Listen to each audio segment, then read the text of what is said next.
This morning on DC News Now, we're tracking a few flurries out there, mainly off towards north central Maryland, even across parts of the eastern panhandle of West Virginia. And not only that, we'll continue to notice a bit of a clearing of those skies and also that sunshine returning later on today. I have more details coming up. Also coming up this morning, Metro Police bracing for protests as body camera footage is set to be released today from the officer-involved incident that killed a man in Memphis. Our Lex Wars is live with how police locally are preparing. Plus, DC News Now sitting down exclusively with that man, Virginia Governor Glenn Youngkin, after the abortion bill that he backed was shot down in the state Senate. What do you have to say coming up? And major benefits for SNAP recipients ending within the next month. What you need to know this morning. The station covering all of the DMV. This is DC News Now.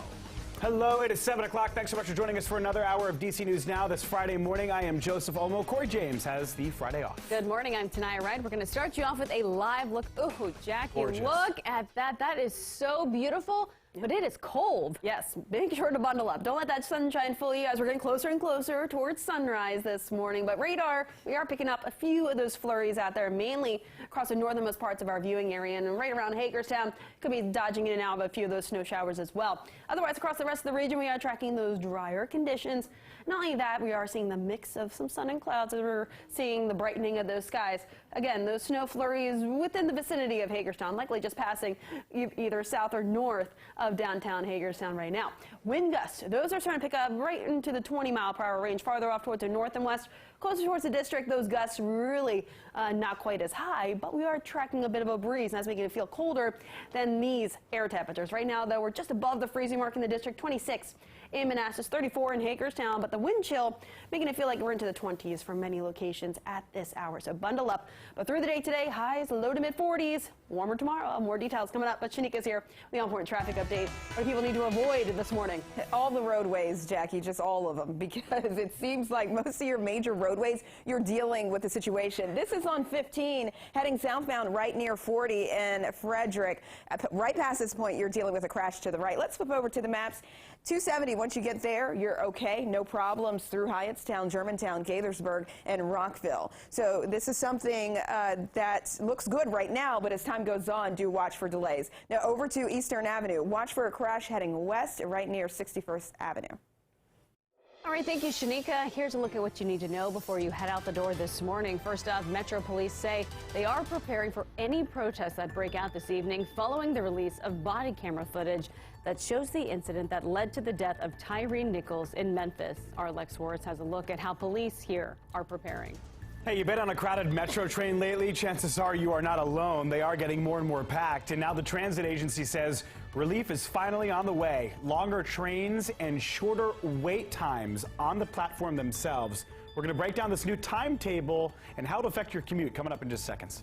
Parents in Prince George's County are frustrated this morning after learning that nearly 3 dozen high school seniors did not meet their graduation requirements due to a glitch in the system. 34 students across the county will be required to take an online science course to be able to graduate on time.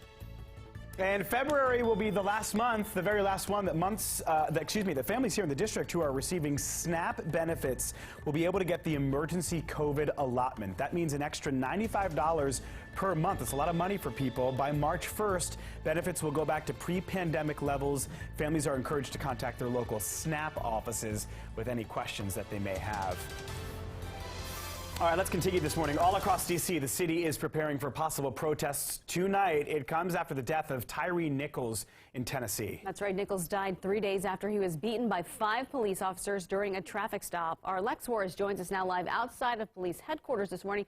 So, Lex, why are D.C. police getting ready for a potential protest? Right, well, the city of Memphis is going to be releasing the video from that traffic stop sometime this evening, and that's why MPD is preparing for potential protests. They say that they have activated all sworn members for any protest that could come. Now, all 5 officers who were involved in that traffic stop are booked on numerous charges, including second-degree murder. The district attorney, Stephen Mulroy, says that all 5 of them played a part in Nichols' death. And just yesterday, the case went to grand jury. Mulroy is calling the investigation swift and fair. The family's attorney says that those charges do give them hope, but that they will keep saying Tyree Nichols' name until justice is served. Now, officials say the officers involved were part of the Scorpion Unit, which is a team created to go after crime, and that unit and other specialized units are now under review. I think that's a good idea. I commend Chief Davis for doing that. I think Chief Davis is committed to, trying to do whatever she can to learn lessons from this incident. I don't contemplate that our office would be involved in that review. Now, the body cam footage and footage from the sky cam will be released sometime after 6 o'clock tonight. As far as back here at home, MPD does have all of those members fully activated. They say that they will be respecting the right, the First Amendment right to protest, but that any unlawful behavior will not be tolerated. Live in Washington, I'm Lex Suarez, DC News Now. All right, big thanks to Lex. It is 7:05. We got a commuter alert for you this morning and some great news for Metro riders who've been waiting longer amounts of time at the station to hop on a train. Yesterday, the transit agency announced a new schedule update that is set to start in February that'll ultimately mean less wait time. So starting on February 7th, in just a few weeks, Orange, Blue, and Blue Line Plus trains are going to run every 12 minutes during the busiest parts of the day, rush hours in the morning and rush hours in the evening. Only on Tuesday, Wednesday, and Thursday, though. Then, a couple weeks later, on the 21st, Red Line trains are going to drop down to stopping every 8 minutes at the stations. The change for Red Line trains is, again, only for Tuesdays, Wednesdays, and Thursdays, but it is for the majority of the days. You see there from 6 o'clock to 9 o'clock. Trains will also be longer. They're going to have more cars, which will offer more crowding relief to cars that have been absolutely packed lately. Metro's general manager and CEO celebrating the progress, though he is also saying a lot more needs to be done. I hope the customers will see that these are tangible and real increases that will make their lives better. But I want to also really commit. The job is not done. We are 100% committed to get back to full budgeted service and run this network the way it was designed. Metro says their ability to be able to put more of those, the 7000 series cars, back on the tracks has allowed them to cut down on the wait times at stations. They say riders can expect to see more positive changes like these in the coming months. And of course, we'll be here to keep you updated on it. All right, we're going to take you to Virginia now, where 3 different bills to restrict abortion were blocked in the General Assembly. That's right. This was the first time the state legislature took up a bill on abortion rights since the overturning of Roe v. Wade last year.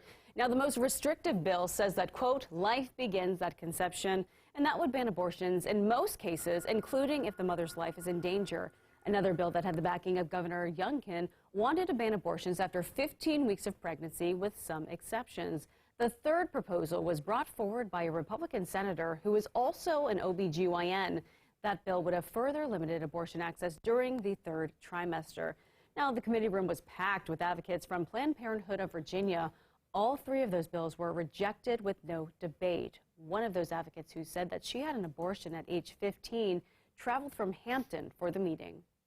I just want to emphasize that having an abortion, choosing whether or not you have a family, is an incredibly personal decision. It is no one else's choice except for that person. Now, right now, Virginia law allows abortion through the end of the 2nd trimester and in limited circumstances in the 3rd trimester with multiple doctors' approval.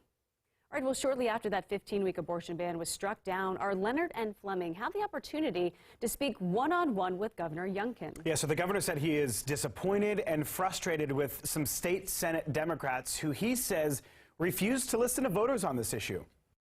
Over 80% of Virginians have expressed a view that Republicans and Democrats should find consensus on this issue.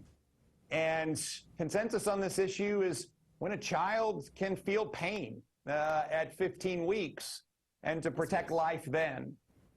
Yeah, Governor Youngkin says he is not done with this abortion bill quite yet. He believes the people are not done either. He says there's still a path forward for the bill in the House. We'll keep you updated on that. In the meantime, Governor Youngkin also denied claims that he's exploring a bid for the White House. He says these rumors that he may run for president just reflect the progress his administration has made in the Commonwealth so far. All right, your time right now is 7:09 this morning. With climbing food prices, grocery shopping will soon become even more difficult for millions of families across the country. Now, that includes people right here in the DMV. According to the USDA, February will be the last month families in the district who are receiving SNAP benefits will get an emergency COVID allotment.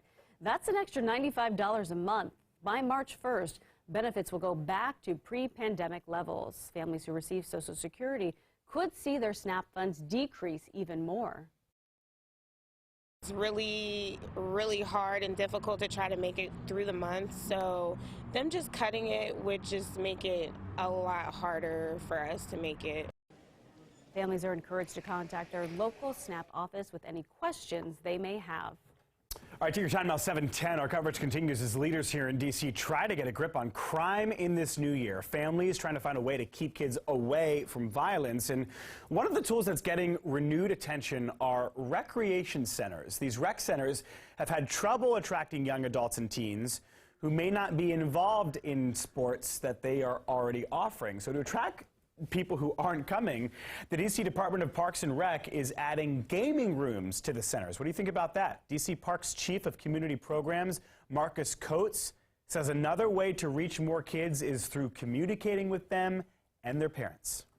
We are looking to ways that we can get kids to and from the recreation center safely, and that's through communication with the parents as well. So not only do we have communication with the kids, we have communication with the parents. So when the kids are getting out, we communicate.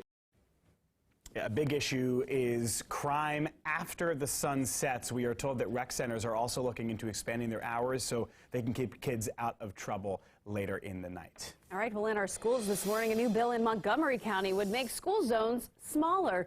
And while some drivers may be excited about this, some parents and students are now speaking out. This bill would make these zones go from their current half-mile radius around the school to 1/10 of a mile. Since a lot of kids walk to school, many people are arguing that the slow speed zone should actually be extended rather than reduced. Safety should be a higher priority than people wanting to drive fast. There's a lot of areas that there's no speed bumps and people do go fast unless they're right next to that crossing guard. Well, if the bill is passed, it would require new signage and potentially relocating those speed cameras.